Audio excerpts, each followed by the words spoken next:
we are not alone. These are supposed to be some of the most verified images of giants. People who do meditation for 60 days will lengthen their telomeres. Soon we'll get results, and we'll let you know right here on Beyond Belief. Things seem to be changing in the field of ufology. It's going to be a bumpy ride. That's priceless. Isn't that amazing? Tesla wanted free energy, and look what happened to him. Plenty of evidence to show that they're real. The real question is how and why. There were Egyptian hieroglyphs out in the outback of Australia. In Australia. What are the possibilities? Mars was inhabited, and these were built. We almost can't duplicate today. These are amazing topics. What if there was something like at Area 51 deep underwater? They were killed by some animal. Believe me, we're just getting started. I'm George Norrie, and we here at Gaia are committed to revealing the truth.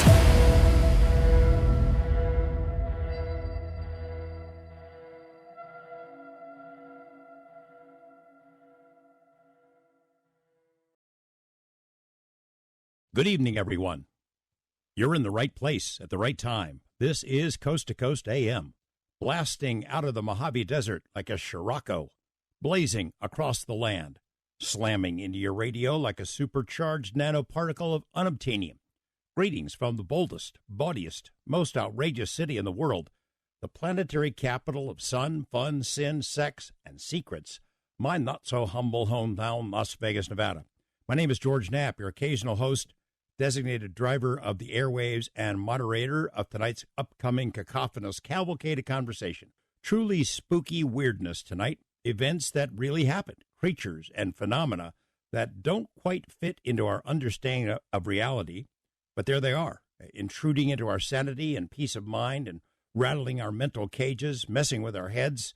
And the content we've outlined for tonight is dramatic, it's genuinely scary, and it directly challenges our own comfortable understanding of the world we live in.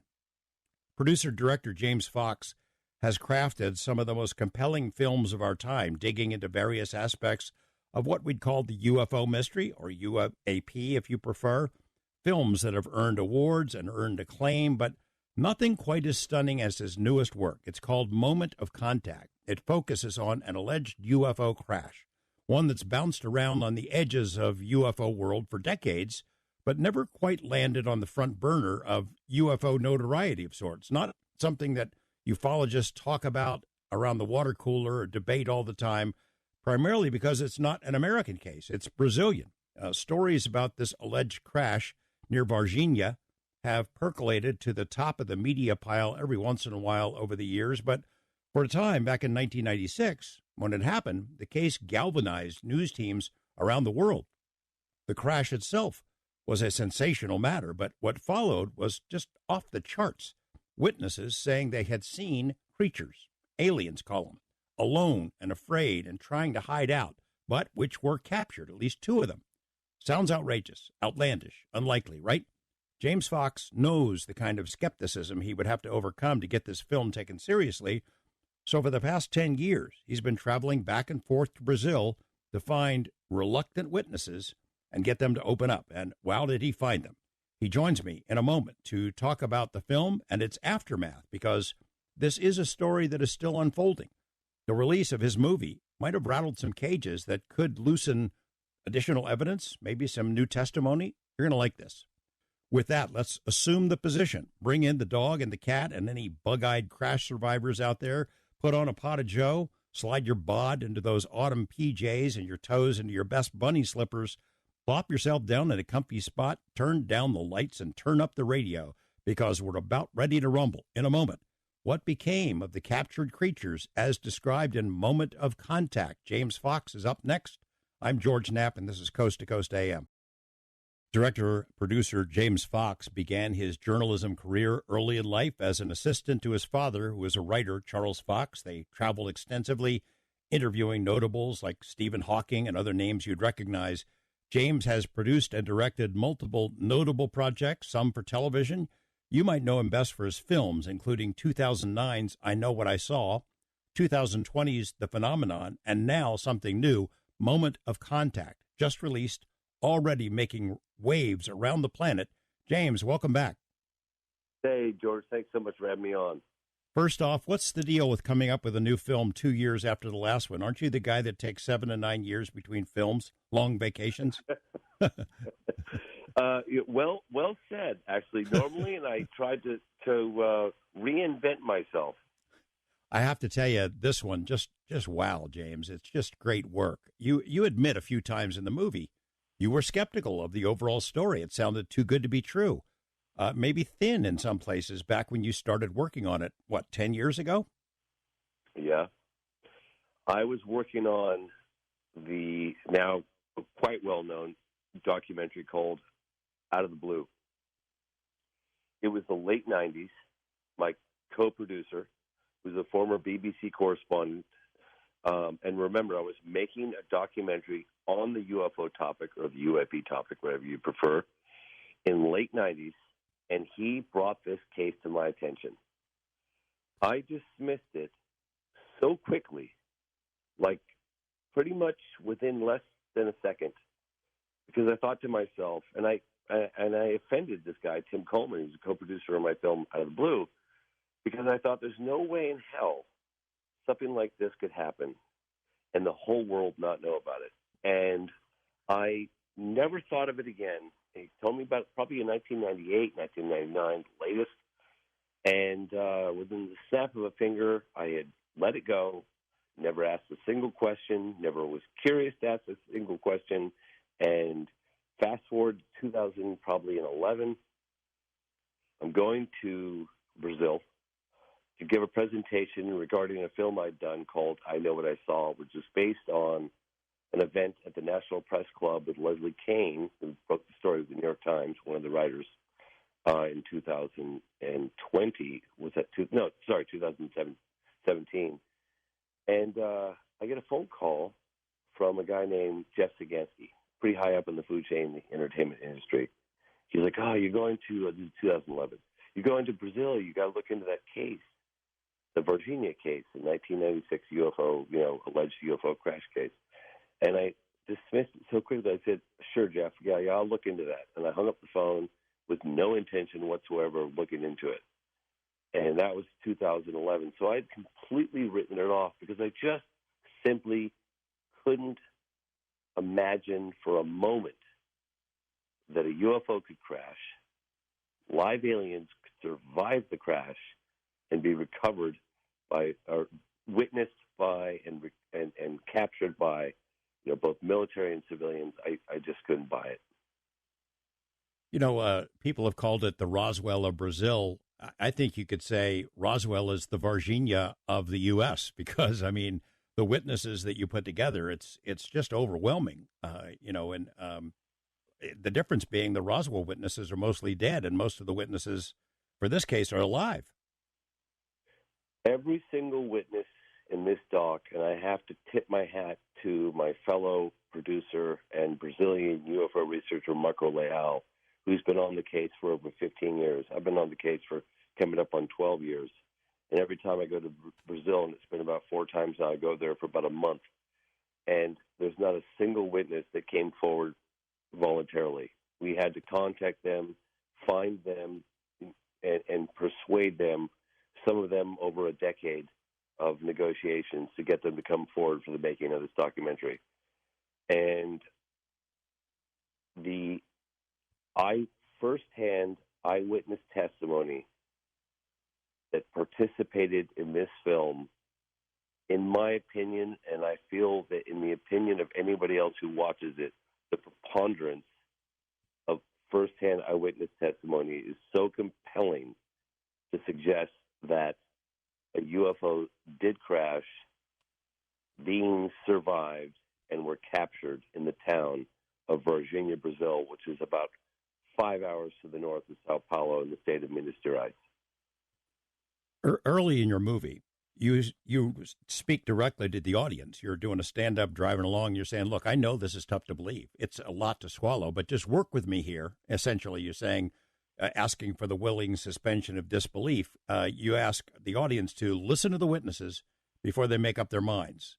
And that worked for me as a viewer because the same thing was going through my head. This sounds outrageous. I have made an inquiry about VARGINHA over the years, not very much, but there's a lot of heavyweights who had major doubts about it. A lot of heavyweights that you note in the film, Stan Friedman, John Mack, Roger Lear, probably Jacques Vallée, who've taken a look at it and then weren't able to credit it. So after hearing, though, the onslaught of these credible witnesses in the film, I mean, it's really hard to write this off, and it just builds and builds and builds, which is pretty much how you must have structured it on purpose. I knew the problem I was up against, and I knew that I was putting my reputation on the line for this film after coming out of producing and directing The Phenomenon and having a trusted, reputation with high-level military and government officials. I was definitely concerned about my reputation because I knew my reaction when I'd heard about this in the late 90s and even in 2011. I dismissed it so quickly that, someone who's investigating UFOs, who's producing documentaries on UFOs, who knows that there's an intelligence behind the phenomenon, that it's not just, unknown objects in the sky, they're intelligent controlled, that I was up against something fairly significant in the sense of not believing that an event like this is possible. So I approached it from that standpoint. Not that I'm trying to get people to come join my cult of believers, but the fact that I myself didn't believe it, I knew what I was up against, and so I tried to present the evidence in, look, suspend judgment, don't take it from me, listen to the first-hand eyewitness testimony, and make your own decisions. Well, let's talk about the case. So, you set it up, I think, really well by discussing sort of the UFO history of Brazil. Brazil is a gigantic country, and a lot of it, it's the Amazon. It's remote. It's hard to see, but they also have a huge population, big cities. Varginha has 100,000 people, or did back then, but the country in general has a rich, diverse, well-documented history of spectacular UFO-related events, right? Oh, my gosh. Are you kidding me? Some of the best cases I've ever heard. I mean like in the 50s, right? I know that you can tell in our film, The Phenomenon, Jacques Vallée was studying with Gary Nolan some of the potential artifacts that were recovered from Ubatuba in 1957. You've got close encounter cases in the 60s. You've got a Colaris, again, a close encounter of the third kind. You've got potentially videotaped evidence of very large craft coming out of the Amazon. You've got 1986 UFOs over Sao Paulo, Brazil, where the military scrambled jets and tried to actually intercepted multiple UFOs. They had a press conference. They admitted these things were real. And then you've got this crash in 1996, where alleged beings survived the crash and were witnessed by both military, civilian, police, fire department officials in the town of Varginha. I can't think of a more sensational case. You start the film with this Peter Coyote, great narrator, tremendous voice, of course. He relays some information. January 1996, to set it up, he says, NORAD warns Brazil, hey, our radars picked something up over Varginha. I didn't know that NORAD was tracking things over Brazil. I mean, are you able to confirm that one? So we were in touch with the Brazilian researcher regarding that case. He didn't want to reveal the source, but he was a credible source, and we had to go on the account, and I showed the film to a government insider in the United States rather early on before I made the decision to keep that statement in, and he confirmed that was true, and I felt that was kind of good enough, and so I went with it. But based on the Brazilian UFO researcher and then an American insider, I kept that in. Well, I mean, regardless, I mean, later in the film, people learned that U.S. personnel show up in a big hurry. That would sort of confirm that they were aware something was going on, right? You know, it's the first time in my nearly 30-year history where I decided to not avoid including testimony of the alleged men in dark suits. People call them men in black. I like to avoid that term because comes with some baggage.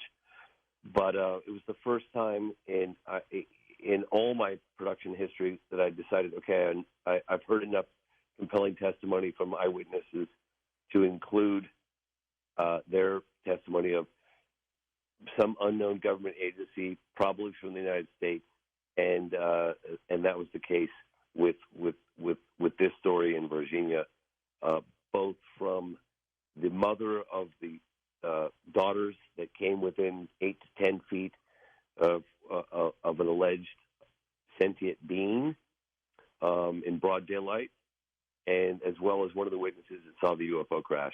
And I included their testimony for the first time ever, and I've had it with, I heard testimony from 50 Years of Denial during production of that, during production of Out of the Blue, during production of I Know What I Saw, during production of The Phenomenon. I avoided it, and this time I included it. As you note in the film, I mean, when this happened, January 1996, it starts as a little rumble in Varginha, and then it captures the attention of Brazilian media. It attached a lot of foreign media come to Brazil to also dig into the story. It was a really big deal, and it's still relevant now. As you note, the city has sort of adopted it. They have monuments, and you set up a camera on the street just to get man on the street type interviews, and you found a lot of people who not only remembered it, but a couple who saw it. Yeah, you know, there was only one article that came out in 1996. It was written by a guy named Matt Moffat, and it was in the Wall Street Journal. And I reached out to him because he was rather dismissive in the article. It's pretty much the only press in the United States. Now, granted, it got lots of press in lots of other countries. There's no question of that. There was a massive interest in this case back in 1996. But like I said, only one little article by this guy named Matt Moffat in the Wall Street Journal, and I contacted him, and I was like, why were you so dismissive? And I sent him a rough cut of the film, and he watched it, and he responded by saying, you know, I didn't realize at the time, and watched it now, how much firsthand eyewitness testimony there actually was regarding this case. And he sounded almost sort of regretful that he didn't take more time when he wrote the article to stick his teeth into the case. Well, I mean, how many times have we seen that over the years, James? It's far easier to go ahead and make fun of it, crack a couple of jokes, than to actually do the work on it.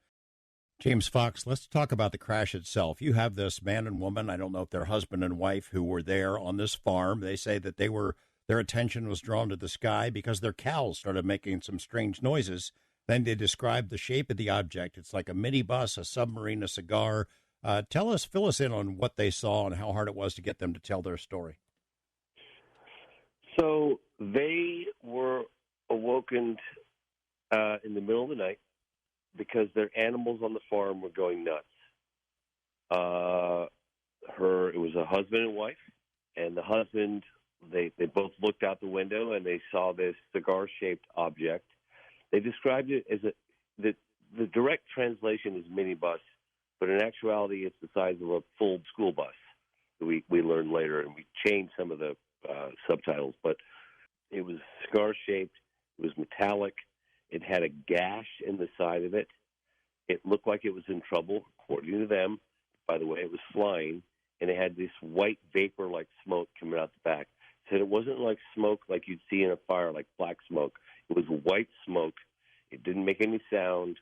It didn't have any wings. It didn't have any visible means of propulsion. It was flying very, very slowly, and it looked like it was in serious trouble. In fact, on a number of occasions, these two witnesses said that they thought at any moment it was going to impact the ground and make quite a sound. The other witness that we have that allegedly saw it impact the ground is a guy named Carlos de Souza, and he is a geologist, history professor out of Sao Paulo. He was headed from Sao Paulo to the state of Minas Gerais, which is where VARGINHA is. And it was roughly 5 o'clock in the morning. He was going to meet up with some, he was an ultralight pilot. He was going to meet up with some of his friends and fly ultralight planes. Roughly 5 o'clock in the morning, and over the freeway, he saw this, again, cigar-shaped object that had a gash in the side of it with white smoke coming out the back. He never once thought extraterrestrial, ET, UFO. He thought it must be some sort of experimental government craft. He saw it in trouble. It looked like it was going to fall out of the sky and hit the ground, which it did. And he turned off the freeway just as the sun was coming up, and he watched this thing impact the ground. He drove up to where it looked like it crashed, and he came upon a field of debris about the size of a football field. He said that there was a portion of the object intact that was the size of a very small house, and the rest of it was a field of tinfoil looking like metal. He jumped out of the car, came up to this metal. Again, he never thought UFO. He never thought extraterrestrial. He just thought, like, whoever is inside is going to need help. And he said he touched a piece of this, and he crumpled it up in his two hands. He said it was so light you couldn't feel it in your hand. And it crumpled up into a little ball, and when he released it, it regained its form. Just as he was going to make his way over to the larger intact object, military trucks came in the opposite direction that he'd driven up and threatened him at gunpoint to leave the area, in which case he did. And again, it didn't dawn on him that this could have been an object from another world. He just didn't know what he was looking at. He got obviously very suspicious when that happened. He had a visit. And if I'm going on too long, just tell me. But No, it's great. Yeah, he had a visit from a couple of men he described as tall in black suits that found him, I think, roughly 35 to 45 minutes later. He stopped at a gas station. He was having a coffee to kind of just gather his senses, and they came up to him as he was walking back to his car in an unmarked vehicle, and they knew his name, they knew where he lived, they knew his wife, they knew his children. Pretty much, according to him, they knew everything about him. And they said, you didn't see what you thought you saw. If you ever talk about what you saw, things are going to get very weird for you, which I thought was a funny way of putting it. Weird is what they said. Probably a couple of months after that, he gave one brief statement on camera to a gentleman by the name of Claudio Covo, who was a leading Brazilian UFO researcher on camera, and then he disappeared for 26 years. I thought this guy was great because you found footage of that original interview, and then you interview him again. In fact, you go looking for the site. Now, he hasn't been back there in 26 years, so it's comical a little bit as you're driving up and down these rural roads looking for it, looking for the White House. That's sort of a landmark that it would tell him he's in the right spot. Go to a couple of different places, and you can't find it, and then finally you find it, and he's overcome with emotion. He's going, a key, here, it's here. He gets down on the ground, puts his hands and beats it kind of on the ground. This is the spot. And then he's sort of overwhelmed with tears and emotion, just realizing as if by finding the spot, hey, this is real. After all these years, I'm back here and it was real, right?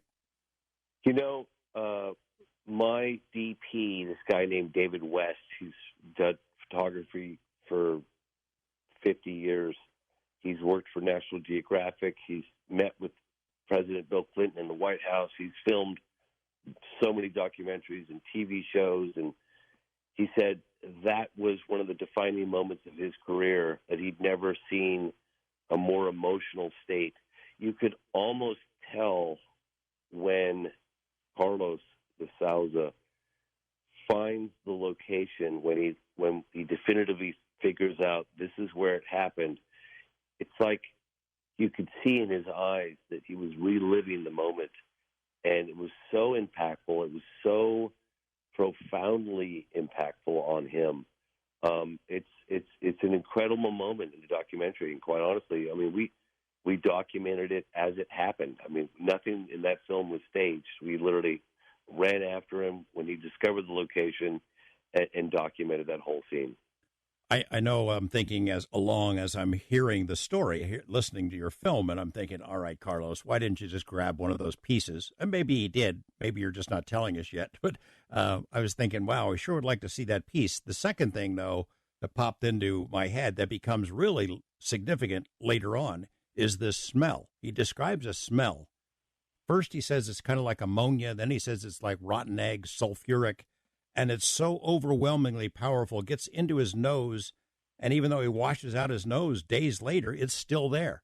That really becomes a pretty big clue because of what you uncover later on, right?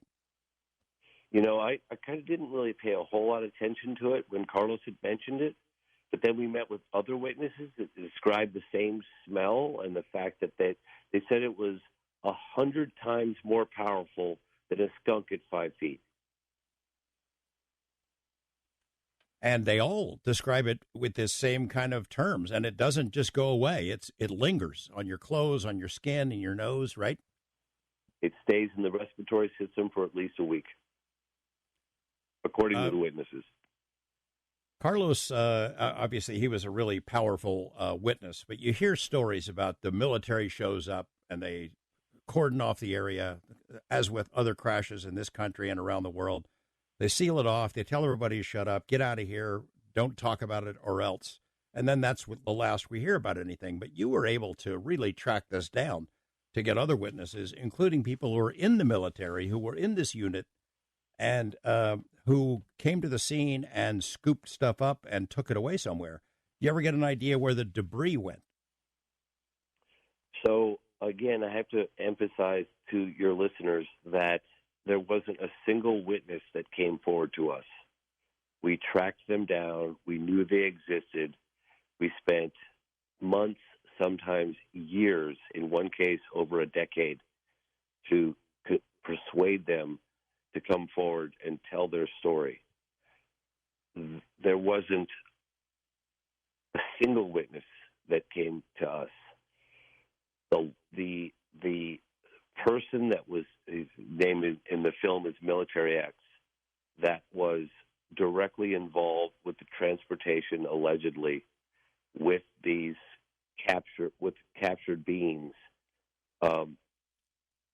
Probably one of the highlights of my entire career, because I'm sitting in the room with a man that most likely, in my opinion, drove around an alien from another world. The level of detail which he provided, we had all of his, we did due diligence, we checked his background, we saw all the photographs of him in the military. He was who he said he was where he said he was. There was a very narrow window in which he agreed to meet with us. We seized the moment, met with him off the record, and convinced him to come forward. I think probably had a window of about 36 hours. It's, in my opinion, from all the films, from all the witnesses, from all the civilian and military witnesses I've met with, the most compelling testimony I've ever heard in my life, because you've got a guy that most probably drove an alien around and had a level of detail of where it went, where it was picked up, and where it ultimately ended up. And then, to our complete amazement, we discovered that the Americans were involved. And the Americans flew into the exact location where this gentleman apparently dropped this thing off. We got confirmation from a control officer, I guess it would be the equivalent of the FAA, who monitors all the airspace in and out of Brazil in that particular region, confirming that a secret mission came in from the United States Air Force to the exact location in Campinas, SpaceX military base, and picked something up and then flew back to the United States. Did the crash itself make news at the time, or was that story sort of contained and only came out because of the subsequent events that really explode in the Brazilian news? Well, the whole thing did make news at the time. I mean, Carlos de Souza made a brief statement, who the crash witness. The two farmers that saw the UFO, the alleged UFO in distress, gave statements. It made news. No news of that in the United States. But then it all sort of died down. The military station based as a military base in the state of Minas Gerais, from mounting pressure from eyewitness testimony and the local press came out and made a statement. And for the most part, the story kind of died down and was forgotten. It became sort of folklore. I mean, when I took local cameramen as well as sound engineers along with me from Rio de Janeiro. They were like, "Oh, we're working on that funny, case out of Varginha in 1996," and they were kind of chuckling about it, and it was kind of like the reaction you'd expect when you talk about Roswell, and in the mainstream here in the United States. But when they met with the first-hand eyewitnesses, their position changed significantly, and kind of like, wow, I guess this really did happen, So days after this crash, after the military shows up, cleans up all the debris, presumably stashes it somewhere, after they tell the initial witnesses to keep their mouths shut, something else happened in Varginha. Suddenly, the locals are seeing these military trucks moving through the city, very unusual. They set up a blockade. They tell people, you can't enter here, stay out, or else. They point guns at people. What is it that set that off? So share with us what these three witnesses saw, something absolutely astonishing. Well, yeah. So three witnesses saw something absolutely astonishing, and but on top of that, as you just stated, you can pretty much talk to anyone in the town of Virginia that's old enough in 1996 that the military presence in the town in the town of Virginia was significant. And it was not only significant, if you tried to get through the certain areas that were blockaded, you were threatened at gunpoint, which was unprecedented according to all the people that live in the town of Varginha. There were three girls, two of which were sisters. It was Katya, Valkyria, and Liliani.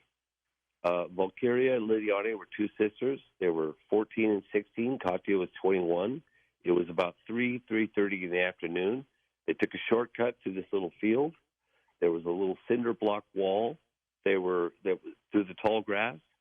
They came upon something that initially they thought was maybe a statue, but they weren't sure. They were looking at it.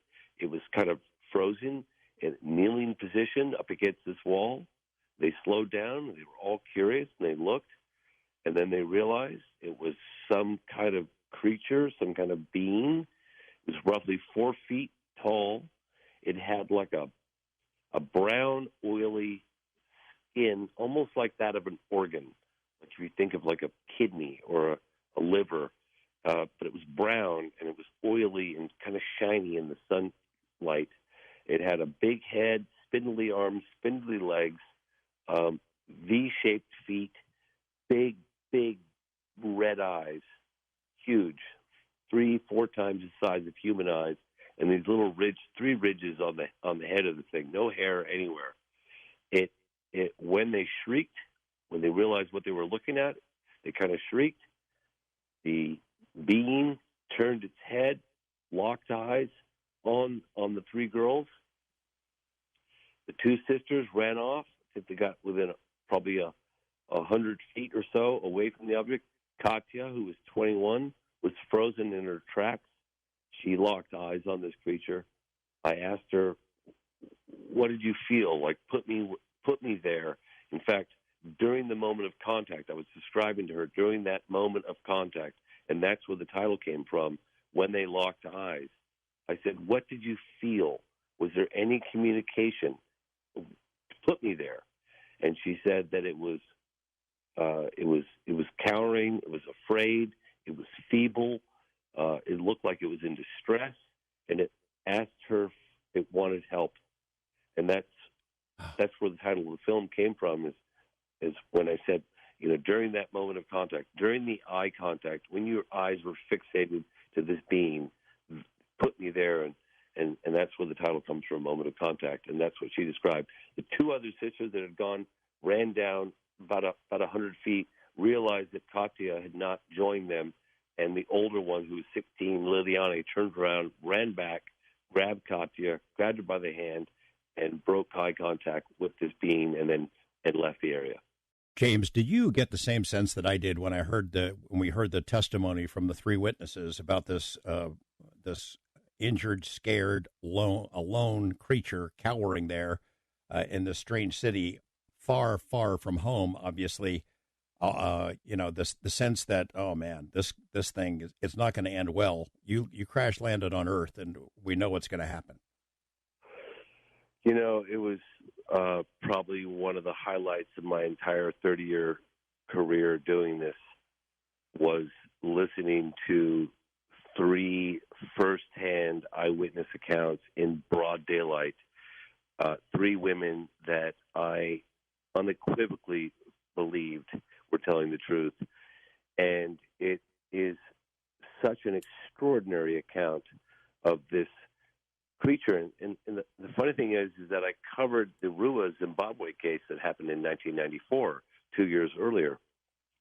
And during those accounts with school children, I'll remind your audience that it was an alleged landing in 1994 in Rua, Zimbabwe, which is a town about 30 miles outside of Harare, the capital of Zimbabwe, where at a school where the alleged aliens, creatures, beings, whatever you want to call them, were in control of the situation. But in this VARGINHA incident in 1996, the beings were cowering, they were afraid, according to the witnesses, they were feeble, weak, and scared. And yeah, sorry, go ahead. And stinky. And stinky. Very stinky. That was the one thread, like consistent thread throughout, of all the witnesses, from people seeing the object crash to the gentleman that took the x-rays, the person that captured, the eyewitness accounts of the creature alive, people that came onto the scene after the creature was already gone. They all said the stench was out of this world. The girls tell the same story to their mom. They tell mom what they saw. Mom believes them. And I think throughout for the next 26 years, they take nothing but grief about it, get mocked and teased, and, hey, you're the crazy alien girls, that kind of a thing. Right after they speak, I guess, on camera about what they saw, somebody knocks on the door and talks to mom. And, again, it's MIB tapes, right? This is the first time that I just said, the hell with it.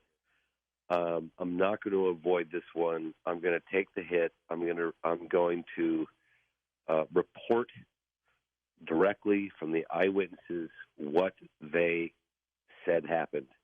Now, take into account that the girls run home to their mother. They tell their mother they came in contact with this being. Quite honestly, they're religious Catholics. They thought it was the devil. They didn't know. They bring their mother, one of them brings their mother back to, well, actually, Katya, the oldest one, who was 21, who's pretty much a family member, not officially, but she goes back to the sighting. The other two girls were too scared, and the mother smelled that stench. She said it was in her respiratory system for over a week. She used rubbing alcohol to try to wash it out. She saw the footprint of the creature, which looked like she described as two very large toes. She draws it for us in the film. And she smells the smell. Roughly, I would say 5 to 7 days after the incident, she gets a knock at her door. Her daughters were just in bed sleeping. She herself was about to go to bed. She assumed it was one of the researchers, the Brazilian UFO researchers, Pacchini, or this guy Ubarajara, that she'd been direct contact with, day after day. She goes to the door, opens it up, and there were three men in dark suits, very intimidating, very aggressively trying to persuade her with a briefcase, according to her, filled with foreign money, soon to be U.S. dollars, saying that she could relocate. All she had to do and live happily ever after was to tell her daughters to go on the record to the media that they actually just saw, something other than what they actually saw. The mother refused. She said, I will not lie. I will not have my daughters be liars. They were very adamant and pushing her. And she said she was scared. She then threatened to call the police. They kept pushing and pushing and pushing, and eventually they left. She ran to the door after they'd gone out and looked to see what kind of car they were driving. They were gone. And they were foreigners, according to her. And this is the first time in all the films that I've ever produced that I've ever included alleged men in black. But there they are, and I couldn't avoid it. There's a second being that is seen elsewhere. Yeah. What's the timeline? Was it seen before this one was seen? Was it captured before this one, or what? Before. It was earlier the same day, January 20th, 1996. There were numerous eyewitness accounts of, and again, nobody said in the town of Virginia, hey, there's an alien walking around. It was like, there's a strange creature, there's some weird animal, we don't know what it is. The fire department, which is associated with the military, the police is connected to the military. They were summoned onto the scene. The fire department captured it. We have eyewitness testimony of the sound that the creature was making, which was they captured it with a net, and they said, according to the witnesses, that it made kind of a buzzing sound, and it was crying, sounded like it was crying like a baby. And they captured it with the net and took it in. And then later that day, which is right after the girls, and funny enough, I had a drone, which I used to document all my films, and I used it for the phenomenon, and I used it for this film. And the advantage that we had was I would do overhead aerial shots of different locations. And what we came to realize for the first time in this case was that where we had witnesses directly to the incident that would report the military blockade, we could identify those locations precisely. And then just a block over, we had the alleged encounter with the girls with this creature. And then a few blocks away from that, the alleged capture that involved two military police officers, one by the name of Eric Lopes and the other by Marco Chirizi, which was about 2 to 2.5 hours after the girls came directly into contact with this alleged creature on January 20th, 1996. So blockade was up before the girls saw this thing because of what other witnesses had seen. And so the story is that these two things in separate places were taken, basically captured. Marco, the guy you mentioned, this soldier, he tackles one of them. It runs out in front of their vehicle. He gets out and runs it down and grabs it and picks it up with his hands, with his bare hands. And this is a really powerful part of the story, depending on how much of it you want to share. Yes. So Marco Chirizi, military police officer, he's in the passenger seat. Eric Lopes is driving. It's about 5:30 in the evening, January 20th, 1996. They were told from the military, keep a lookout for something unusual, something strange. That was it. They were driving down this road that was very close to where the girls had encountered this creature just a couple hours earlier, when this thing, this weird, strange creature, being, whatever you want to call it, runs across the road in front of them. The driver, Eric Lopes, slams on his brakes.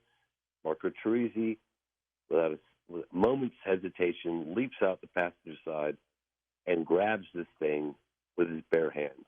It didn't put up much resistance. It was weak and feeble. He takes it in the back seat. They initially had gone to a smaller clinic. The doctor apparently came out, looked in the back seat, I don't know what this hell this thing is. Get it out of here. I'm not going to help you guys.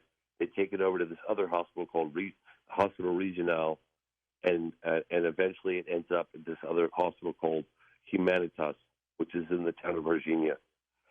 Probably a week or two later, Marco has got this oily substance on his skin. He's got rubbing alcohol. He's rubbing himself down, according to his family. He's rubbing himself down. He doesn't know what it's weird. It's oily. It's smelly. He has a little gash on his arm, presumably from when he captured this thing, just a tiny cut on his left arm, just below his shoulder.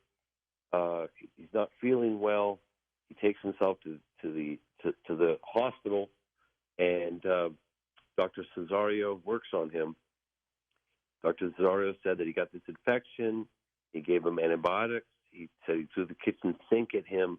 He's a 23-year-old healthy young man. His immune system starts to fail. He's doing everything he can to save this young man's life, and Marco Teresi dies in under a month of this encounter. And they don't know what killed him, right? They said, the doctor said he's never seen anything like it prior, in his 25 years prior or his 26 years after. It was completely unexplained. There was an element during the autopsy of some bacteria unknown in his body. The antibiotics would not respond to, and he died. They put him in the ground. Apparently, they wanted him in the ground as quickly as possible. I interviewed his family, his sister. Funny enough, Dr. Roger Lear found out in 2014 that I was investigating this case.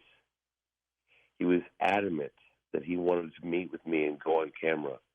I was so focused at the time. It was one of my biggest regrets.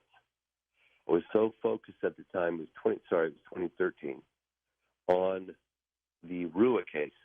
I was flying in the witnesses from the Rua incident that happened in 1994.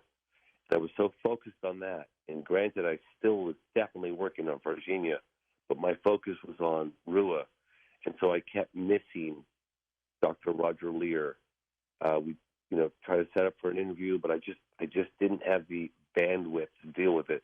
So Roger Lear, in a rather frustrated manner, said, well, if you're not going to interview me, you have to have these tapes. I went to Varginha in 2002. I did all these incredible interviews with the participation, one of the leading researchers, this guy, Uber Rodriguez. And so he gave me these tapes, and then Roger Lear died. I had the tapes, and about probably less than 2 years ago, I'm dedicating, because this story was meant to go into my film, The Phenomenon. But honestly, I just couldn't squeeze it in, and I probably spent like 8 months trying to squeeze it in. It just didn't fit, and so I deleted the entire scene from the movie, which was quite a painful process, and let it go. And I said, I'm just going to have to dedicate an entire movie to this because I just can't get it in. It's too much detail, too many moving parts. I couldn't do it. So probably about a year and a half to 2 years ago, I said, oh, my God, I've got those tapes from Roger Lear. And so I went through them. I digitized them. I went through them. And in it, I found some incredibly one-of-a-kind interviews that he had with both researchers and the family, the wife of the military officer, Marco Teresi, who died. And I included all those scenes into the film. The military never provided any explanation as to his death or was willing to make a public statement about as to what exactly happened. Oh, man. The important point is that Marco was a real person. He really was a military police officer. He really did exist. The story he told his family is that he did capture this thing.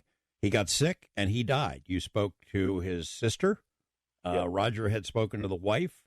They both complained that they couldn't get any information out of the military or the hospital. They got some files, but it was incomplete, and people wanted them to pay for what they did get. But this really happened. This is a real event. Absolutely. And this is the closest I've gotten to an explanation about the secrecy of the entire incident. And that was, according to Marco Teresi's sister, Marta Tavares.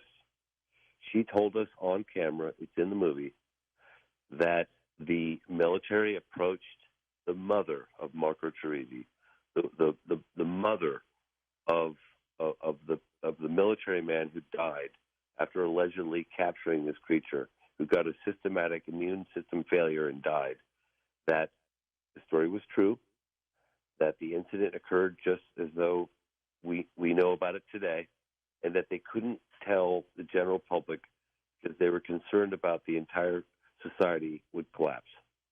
And and that was a segment in which we included the testimony of the sister, according to the mother, that's what the military told her. We cannot go public with what happened because society would collapse. There's reactions from the military once the story gets out. There's two of these beings that have been captured, and the story percolates through the community. They're seen at different hospitals. There are medical personnel that you've tracked down who saw these things, saw the remains. I guess one of them died anyway, and saw the remains. There was one radiologist who did some X-rays on a carcass, and the smell. The witnesses again repeat the thing about the overwhelming stench. The details all seemingly fit together. No way we can cover all of it, but this part about Marco, there was a corporal driving the vehicle. He got out and captured this thing. The other guy was driving. You track him down. Finally, after all these years, people have been looking for him. You track him down. And you've heard these stories that the military in particular told its personnel, you do not talk about this or else. This guy clearly took that lesson to heart, right? George, there's no one on this planet that I respect more than you for all the research that you've done. And I mean that from the bottom of my heart. This witness was probably the scariest. I have PTSD from trying to attempt to interview this witness. And I'll explain to your audience why. When I met with the mayor of VARGINHA, the active mayor, not retired, he was very cooperative and in support of more government transparency on this case. And he said, look, if there's anything I can do to help, you just let me know. And probably about a day after we had met with him, I thought to myself, there's a witness that was allegedly the driver of the second capture of this alleged being. The family of Marco Teresi, the officer who deceased after apparently capturing this creature less than a month later, has never been able to get a statement from this guy, the driver, Eric Lopes, who grew up with Marco Teresi, who was in the passenger seat with Eric Lopes. The family hasn't been able to get a statement from him. The media hasn't been able to get a statement from him. In fact, all the researchers in Brazil have never been able to get a statement from him. He'd been completely in hiding for 26 years. Yeah, I know it sounds so unbelievable, and I know that your audience is probably thinking I've lost my mind. I don't blame them for feeling that way, but we contacted the mayor of VARGINHA, and he put us directly in contact. In fact, he gave us an escort out to his people, out to this man, Eric Lopes' house. And let me say it again, that the family of the man, Marco Teresi, who was reportedly in the passenger seat, left out of the car and captured this being, have not been able, and died subsequently, a couple weeks later, have not been able to get a public statement from Eric Lopes in 26 years. He's been in hiding. So we get an escort out to his house. We arrive. It's off the beaten path. And just probably 3 minutes prior to leaving to go find this guy, they were going to, the arrangement was, we'll take you to his address and the rest is on you. And the last minute, a little voice in the back of my mind was just, maybe you should get the Brazilians the gentleman that was going to take us out there, who's was a politician, is now a lawyer in VARGINHA, to walk to the front door with me. So I stopped the Mercedes that was just taking us to the guy's house, and I said, "Hey," with the translator, "would you mind not just dropping us off at this guy's address? Would you mind actually escorting me to this man's house, to his front door?" And the guy said, "Yeah, I'll do that." And quite honestly, George, I think that saved my life, because when we arrived to this man's house, I was escorted to his front door. This guy appears in a window that looks like on the second floor, and I'm trying to make this as short as possible. You could see, I've never seen a face like this man's face. It looked like he'd been shouldering a burden unlike anything I've ever imagined for countless years. You could see it in this man's face. He appeared in the window. I can't find words in the English language to describe the facial feature. I just looked at this face and I thought, my God, this man's been like holding a secret for so long. I could see it in his eyes. And he didn't admit initially that he was Eric Lopes. He said that if you're here to ask Eric Lopes about the alleged ET or about the ET, he'll never talk, which is funny because we didn't ask him any questions. And I didn't know, because my translators didn't tell me in the field what was happening. But I just kept looking at this man in the window that was looking down on us. And it was one of the most intense moments of my life. And later, of course, I found out when we translated what was recorded at his house, he was threatening on 3 occasions. So when you put other pieces together, though, it kind of makes sense. The fear that had been instilled in military, ex-military, policemen, they've all been told, shut the heck up. You don't tell this to anybody or else. You got that from military X, that witness. You heard similar things from other witnesses who were told to be quiet. The hospital people, military policemen who were in there, they were all told this is very serious. And then, of course, you know that the U.S. Air Force, there's indications somebody pretended to be the Air Force comes in. The Americans presumably scoop up the debris, the craft, at least one carcass and maybe a living being, and it's gone. We don't know where that is. So there's reason for these people to be scared, right? You know, I always had kind of a hard time reporting on, because it's just accounts that you get from witnesses, right? But something about this witness, Eric Lopes, there was something about the look in his eyes. I've never seen anything quite like it. And I thought to myself after we'd left, and I still think about it to this day, if he had experienced nothing, if there was nothing to the story, why wouldn't he just walk out and say, you know what? I know you've been hearing these rumors. I know you've been hearing these accounts of me driving the car. Nothing happened. I didn't experience anything. Thanks for inquiring. Take care. But he didn't do that. He threatened to kill us if we asked any more questions. Why would he do that? I noticed he said to him? Yeah. I noticed he says, as you're walking up, he's pretended to be somebody else. He says, "Are you here to ask Eric about the extraterrestrials?" Which is, kind of a tell there. There's so much that we haven't touched on about this story, but the tale about one of these beings ended up dead at the hospital. There's video of that incident in the hospital. Yes. There's an X-ray that was done, according to your witnesses. Yes. There's the remains, the physical remains themselves, and then there's debris somewhere. So there's evidence out there that could still be called forward. Has the release of the film shaken any cages to the point where you think you might find something new? So let me share something tonight that maybe it's not such a good idea that I share, but I When we met with Military X, we were kind of spooked. We were particularly spooked what had just gone down with Eric Lopes, and Military X was someone who allegedly, we checked his credentials, we knew he was legitimate. He's been a target in the Brazilian UFO researcher circle for 26 years.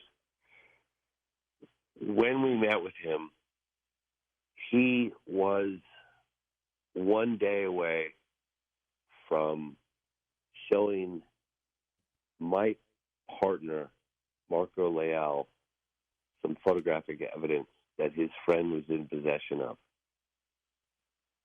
Of course, we were incredibly excited. We were we were fully spooked. And as this was going down, and we've made it known in the town of VARGINHA, we went downtown and we put out signs, and we were very public about it. We gave interviews and did some podcasts. We made a very large cash reward for any photographic or videotaped evidence. So this gentleman, who remained anonymous, was going to say that Marco Leal was his cousin, who's a Brazilian UFO researcher, and he was going to show him this evidence, videotaped evidence of the creature. Of course, we were incredibly excited about it. And it was either that night or the next day, the military base, ESA, called the people that we had either just met with or that we were about to meet with. Called them up. And I know this sounds crazy, and I don't expect any of your audience to believe this, but this is what happened. Called them up, and they said, "How you doing? How's your family? Are you still living at this address? How's everything going?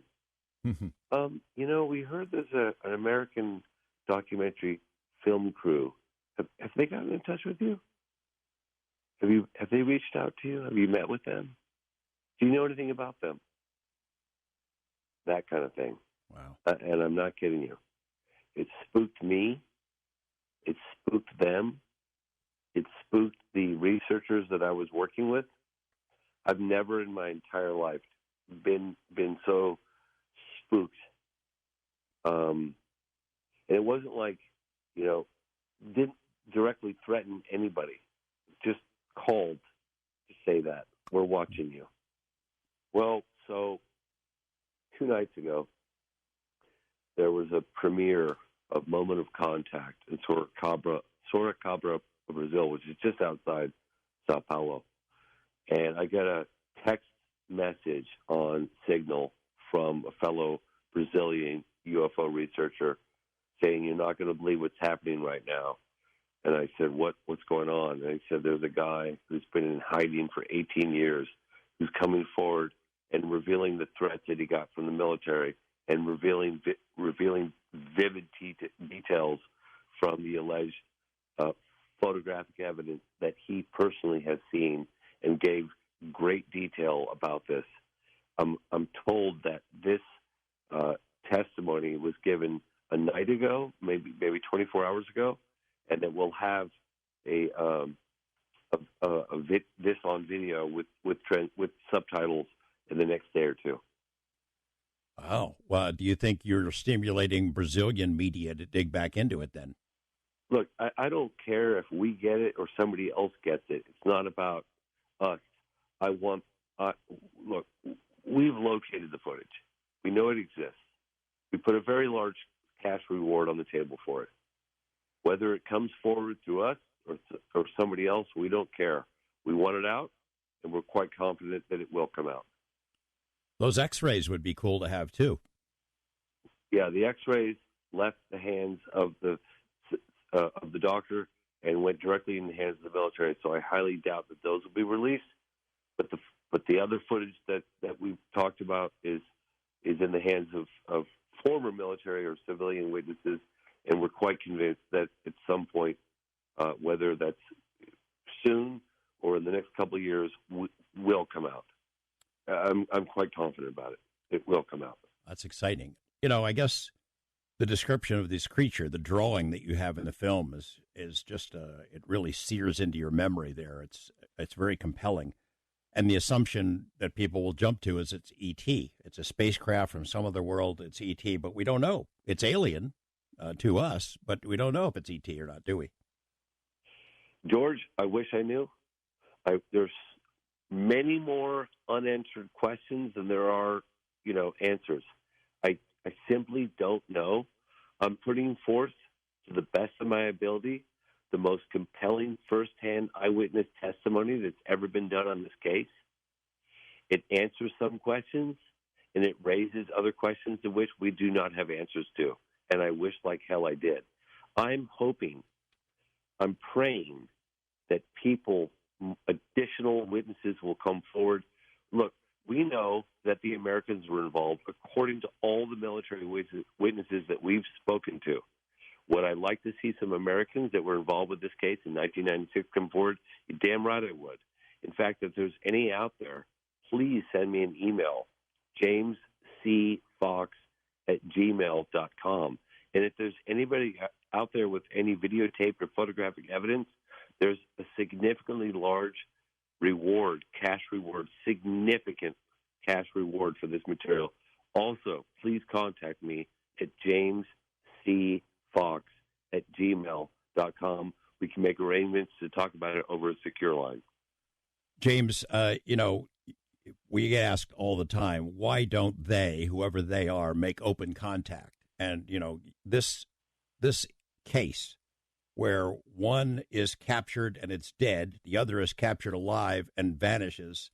I mean, they're from another world. You have witnesses. We didn't even talk about this, but a UFO hovering over Varginha, looking in the same proximity, seemingly looking for these beings that are lost and alone. You wonder why they don't trust us? Look how this one went. And we got about 30 seconds or so left.